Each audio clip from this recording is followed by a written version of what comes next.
Olá pessoal, eu sou o professor Serri, este é o canal História Recente, sejam todos bem-vindos. Antes da gente começar, por favor, não esqueça de inscrever-se e clicar nas notificações para receber as informações quando os novos vídeos forem sendo publicados.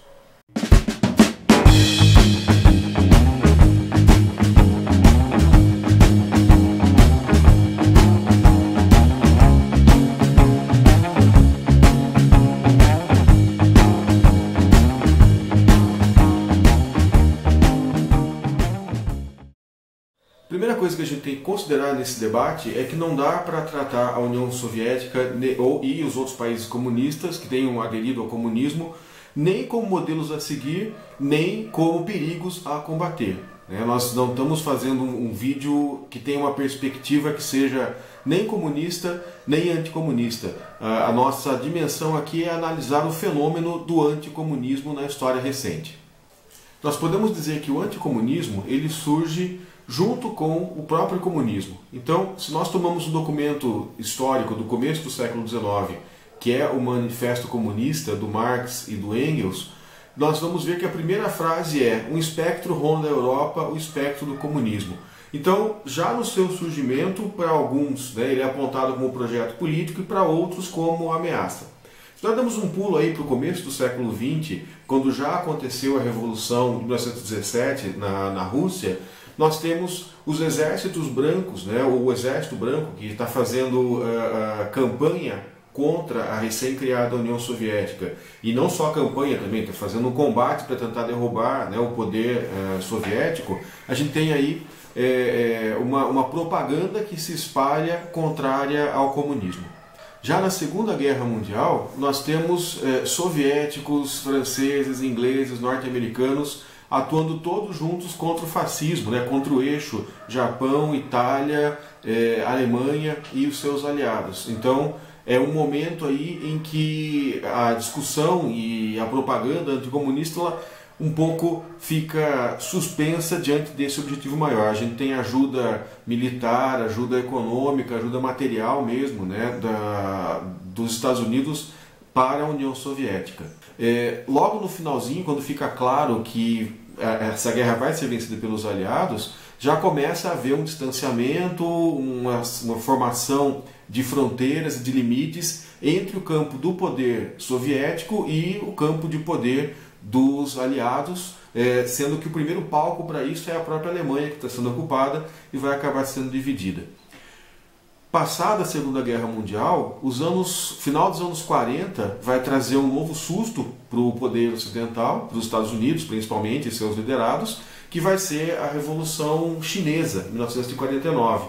Então os anos 50 vão quase que virar, já instalada a Guerra Fria, um período de paranoia contra o comunismo. Então, nos Estados Unidos, por exemplo, nós vamos ter aquilo que se convencionou chamar de macartismo, que foi uma caça às bruxas, que tem esse nome porque o senador McCarthy ele desenvolveu uma ação parlamentar que ia no sentido de pesquisar e identificar todos os americanos que pudessem ser comunistas e todos os imigrantes que pudessem ter algum tipo de associação, algum tipo de favorecimento. Isso cresceu e virou uma paranoia. Então, se um belo dia você passou em frente da sede do Partido Comunista, você já é suspeito de ser comunismo. Se você estava no elevador com um sujeito comunista, espirrou e o comunista falou saúde, você já era suspeito de comunismo. Então essa é a paranoia. No movimento todo do macartismo, vamos dizer assim, eles identificaram 1% de pessoas que poderiam efetivamente estar colaborando com a União Soviética e 99% das pessoas foram prejudicadas porque elas tinham alguma ideia mais progressista, alguma ideia de esquerda que acabou fazendo com que elas fossem identificadas com o comunismo.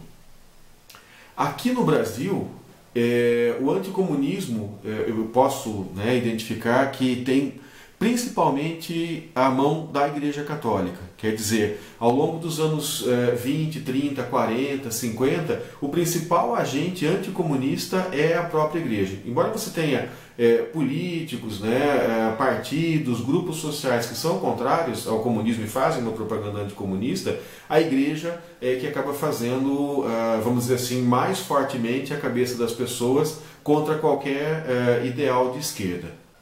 Na minha tese de doutorado, por exemplo, eu entrevistei um professor que havia sido seminarista, né, num seminário de padres norte-americanos, e ele relata que nesse seminário esses padres haviam feito com os seminaristas um treinamento com arma de fogo, com fuzil, para se defender dos comunistas. E aí, né, passados 30, 40 anos disso já, esse professor idoso fala: até hoje nós estamos esperando vir o comunismo para a gente poder combater ele com arma de fogo. Basicamente, o anticomunismo pode ser entendido como essa antítese que é própria a qualquer ideia. Eu tenho uma ideia e aí eu tenho a resistência, eu tenho a ideia contrária, mas ela vai ganhar também uma outra característica, que é essa de paranoia, né, contra uma...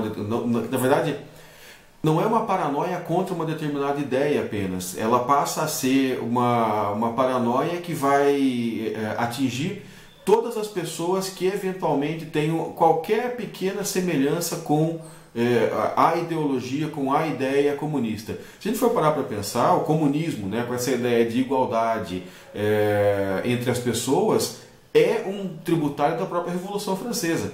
Então, qualquer ideal iluminista, conforme o contexto, pode até ser confundido deliberadamente com comunismo. Então qualquer um estava sujeito naquele momento a ser acusado de comunismo. O que eu quero dizer é que o anticomunismo ele acaba virando uma espécie de bicho-papão para adulto, né, na atualidade, ou naquele momento, e parece que de certa forma está retornando um pouco isso. Bom, um pouquinho sobre os usos políticos do anticomunismo. Existem basicamente duas formas de anticomunismo. Uma é o anticomunismo sincero, quer dizer, referente àquelas pessoas que veem o comunismo como um bicho-papão, né, e vão colocar a sua vida e a sua atenção em função de combater o comunismo, porque realmente acreditam que o comunismo é uma ameaça. E nós temos aí um anticomunismo cínico, que são aquelas pessoas geralmente mais bem informadas, que estão mais alto na escala intelectual ou na escala política, e que sabem que o comunismo, por exemplo, no Brasil, sabiam, né, que não era uma possibilidade concreta, era só uma, vamos dizer, entre aspas, assim, uma ameaça, e essas pessoas usam o sentimento anticomunista para atingir os seus objetivos. Então essa é um pouco a ideia do título desse vídeo, né? Grite anticomunismo e resolva seus problemas. Ou seja, o comunismo acaba virando assim um grande espantalho, acaba virando um xingamento, ele deixa quase que de ser uma ideia para ser um grande espantalho, um grande xingamento, uma grande ameaça, através da qual eu posso manipular as pessoas para conseguir os meus objetivos políticos. Isso aconteceu algumas vezes ao longo da história do Brasil. Ele acaba funcionando como uma arma política mesmo, e talvez um dos grandes exemplos que a gente possa dar é de 1937 no Brasil, com o golpe que instala o Estado Novo. Qual que é a desculpa principal para que esse golpe possa ser dado e que se possa acabar com a democracia que estava começando a engatinhar com seus primeiros passos no país? É feito um plano falso, né? Os próprios anticomunistas eles criam um plano chamado Plano Cohen, que seria uma espécie de plano feito pelos comunistas para tomar o poder no Brasil, e o general Olímpio Mourão Filho, guardem esse nome que a gente vai voltar a falar sobre esse assunto quando falarmos de novo sobre a ditadura militar, e outras pessoas participam da escrita desse plano, né, de forjar esse plano, e aí dizem, olha, descobrimos um plano comunista, nós vamos fechar o Congresso, nós vamos dar poderes plenos para Getúlio Vargas, porque estamos sob ameaça comunista. Então, eu grito comunismo e resolvo o meu problema, que é assumir o poder, né, e de forma ditatorial e absoluta, instituindo daí o Estado Novo. Em 1964, não é diferente. Ora, o general que vai acabar dando partido ao movimento, né, deslocando as suas tropas para o Rio de Janeiro, é exatamente o Olímpio Mourão Filho. Ele, que havia escrito, ajudado a escrever o Plano Cohen, lá em 1937, em 1964 participa de todo esse movimento que fica avisando, né, ao longo dos anos 60 inteiros. Olha, lá vem o comunismo, cuidado com o comunismo come criancinha. E aí isso vai ser aproveitado, né, a força política gerada pelo anticomunismo esse dínamo, né, que gera uma energia política aí, vai ser toda despejada para chegar ao poder. Então qual que era o problema que havia ali? O problema era um governo trabalhista, sindicalista, que faria reformas que poderiam diminuir alguns interesses de grandes proprietários, do capital internacional, etc. E principalmente o fato de que esse tipo de política não permitia reformas que beneficiassem o sistema financeiro internacional e os interesses empresariais brasileiros também, tanto no campo quanto na cidade.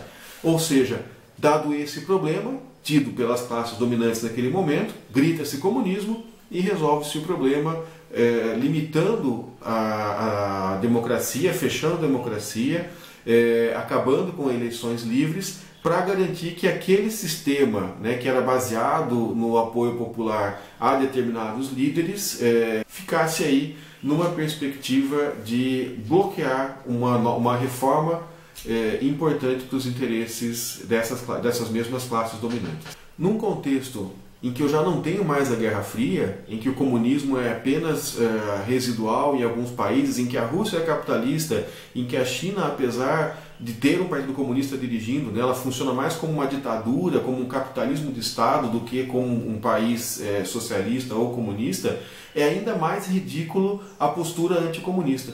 Aí ela deixa de ser, né, a gente não pode mais falar em uma postura ingênua, uma postura cínica a gente ainda pode falar sim, mas não dá para falar mais em ingenuidade, já dá para começar a falar especificamente em paranoia, e muita gente se beneficia dessa paranoia.